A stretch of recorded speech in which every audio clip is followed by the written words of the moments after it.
Hello viewers, আজকে আমি এমন একটা কাজ করতে চলেছি যেটা আগে কোনোদিন করিনি। সকালে প্রথমে দুধ চা, তার সাথে লিকার চা।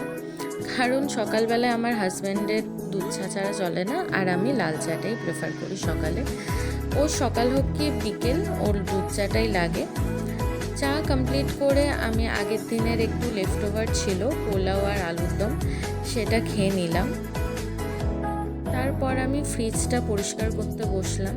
আগে কোনো দিন করিনি, তাই ইউটিউবে একটা টিউটোরিয়াল দেখে নিয়ে পার্টস কীভাবে আলাদা করতে হয় সেগুলো দেখে নিয়ে আমি ফ্রিজটা ক্লিন করে ফেললাম। তারপর আমি ফ্রেশ হয়ে খাবার খেতে বসলাম। দুপুরে ছিল ভাত, গন্ধরাজ লেবু, সঙ্গে মুসুরির ডালের বড়া ভাজা, পোস্ত, মুসুরির ডাল, আর ছিল পাবদা মাছের ঝাল। বিকেলে একটু বাইরে বেরিয়েছিলাম আশেপাশে হাঁটতে।